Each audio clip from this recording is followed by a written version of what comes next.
Bike setup, is it a dark art? I don't think so anymore. Arguably, bikes are more complicated than they've ever been, but a lot of them can be tweaked and changed on the fly, or with all the resources available nowadays, you can find out all the information you need to set your bike up properly. But here are some of the most common bike setup mistakes.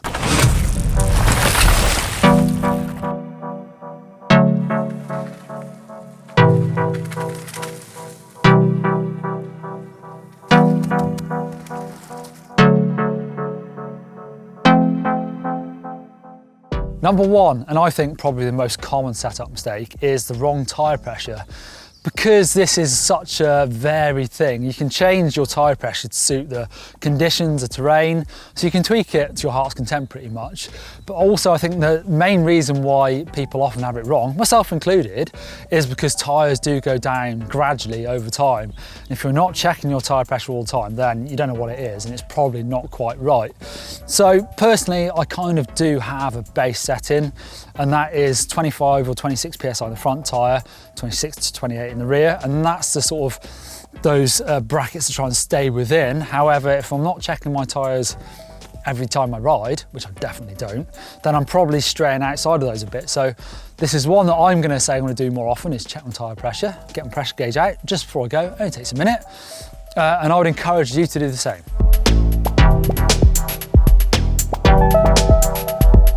Suspension is one of the biggest ways I think modern mountain bikes, full suspension bikes of course, have really changed in the last 10 years. The amount of technology that goes into these suspension units now is incredible, it's brilliant, but if it's not set up right, it can actually make your bike an absolute pig or just not perform like it should. Now, of course, we've done loads of videos on this, but I also would really recommend going to the manufacturers' websites. I did when I got this bike. This is my Nukeproof Mega, and when it was new, I have to say it wasn't quite riding it as I would like.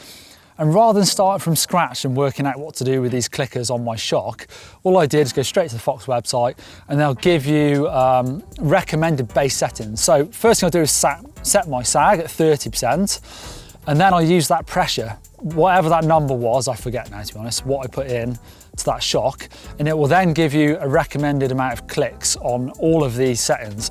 So you've got loads of settings on this shock. You've got high and low speed rebound, high and low speed compression. You've got your high speed compression down there. I've said that already, haven't I? But you've also got the lockout, and it can make a really big difference. When I set this to those base settings, it completely transformed this bike and made it ride brilliantly. So that is my first recommendation, is looking at the manufacturer's website. The first thing to do, like I said, is get your sag right. So on air shocks, that's making sure you get the right amount of air using your shock pump into these. And I recommend 30% on the rear. That suits me absolutely perfectly, and everyone else seems to recommend that as well. Up front, I go for less, sort of 20 to 25%. And once you've got that, then you can do all the rest of the settings, like I said, all the clickers, but also then you can think about adding air volume spacers or taking them away if you feel like you need to make your bike more linear or more progressive. When you look at it closely, there's a big difference in tyres designed for different conditions. Obviously, the tread pattern is the most obvious one. This is the Motus and mud tyre, deep knobs that are spread widely, so they'll get rid of the mud, they'll shed it. And this is a Martello, so it's a dry tyre, so much closely packed and sort of lower knobs on there. But actually, there's even a difference if you look closer at these things called sipes. So these are the slices in the tread. And that's designed to sort of let that piece of tread deform and grip the ground. And that's completely different on different tyres, depending on what they're designed for. So it will make a massive difference how much grip you've got, especially somewhere like the UK, in winter, sticking on some proper mud tyres. It could be as simple as just having 2 sets of tyres, summer and winter. Places like the UK, where for some months in winter it just doesn't dry out, you might be surprised how much difference it makes to have a proper set of mud tyres and how much more fun it actually makes the riding. Also, I think it's fairly common to see heavier or more aggressive riders running tyres that are just too thin. If you find that you're pinching tubes or punching quite a lot, then it might be an idea to think of getting a thicker sidewall tyre, so a tougher tyre, or even think about tyre inserts. Modern trail, enduro and downhill bikes come with really wide handlebars, which is great because it gives you the option to do something with them. But I do see a lot of people with bars that are super wide, sometimes too wide for their shoulders, and also probably too wide for the trails they're riding. Of course, this is down to personal preference. So I am 5'10", sort of average everything, and I run my bars at 760 on my trail enduro bikes. On a cross-country bike, I do run them slightly narrower, 750, but 760 is my sort of go-to width. But actually these bars on this bike, so this is a Nukeproof Mega Medium, come 780. So I do need to chop a little bit off the end. To suit me, like I say, I run maybe slightly narrower bars than some people, but I find that if I'm riding trails in the woods, some of my local trails, that any wider than that, and I'm starting to whack my bars in places I don't want to. So that suits the trails I ride, also my shoulder width. But actually on the large Mega, there comes 800, so that is a proper wide bar. That's a downhill width bar. I think, yes, bigger riders might want that, but maybe other riders might want to just take a little bit off the end of them. Brake lever position can change wildly from person to person and from bike to bike. And it's one thing that I really notice if I ever jump on someone else's bike, that sometimes it can almost feel dangerous or unrideable if the lever position isn't somewhere that I like it to be. Now for me, I like to ride with my hands actually really on the edge of the bar, so almost just hanging off the edge. And my one finger comes right on the very end of the lever. But that works for me because you get maximum leverage on that lever. I don't need two fingers, just I've got enough power with one. But also the angle, I like them relatively high but not crazy, so that when I'm off the back of the bike, I'm not having to reach around and over the bar to get to them, because that can give you arm pump as well. If your wrist is rolling over the top of the bar, I like to be relatively comfortable. Any higher than that, and it does hurt my wrists. I've got dodgy wrists, to be fair. I broke the skateboard a long time ago. So too high and it hurts me, but comfortable. And most importantly, so that when you're riding your bike, they're just in the most usable position where you get the most power and it's at sort of your finger's length at all time.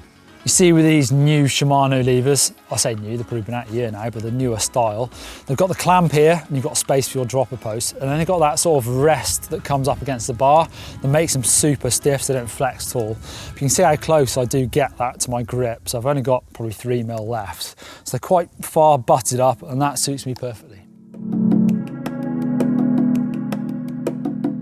Have you ever checked your rear mech limit screws? It's a tedious business, I'll give you that. More suited to GMBN tech probably. Sorry Dolly, love you really. But more tedious is actually having to buy a brand new rear mech and rear wheel, because you shift it into the rear wheel and it all explodes. So it's something that is essential when you get a bike to make sure your rear mech doesn't go past the limits and absolutely ruin your bike. Simply put, these two screws here on this Shimano mech, you'll get them on every mech, every brand, they limit how far the mech will move this way and that way. You need to set them so it doesn't go too far. Again, Doddy has done, I'm sure, a super interesting, very useful video over on GMBN Tech, telling you what every single screw on your rear mech does, and I think these two are the most important. Save you loads of money if you get them set right. I see a lot of people with really dirty, black, oily chains where they keep just re-putting thick lube on there.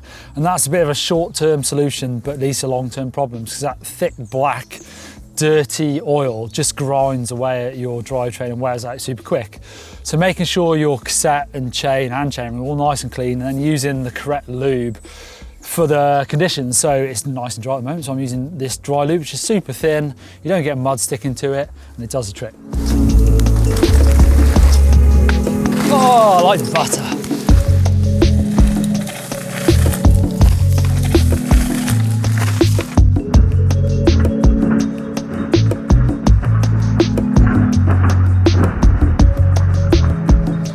I'll admit one mistake that I probably make too much, and that is not washing my bike off enough. There you go, one from me to finish with. Thanks for watching.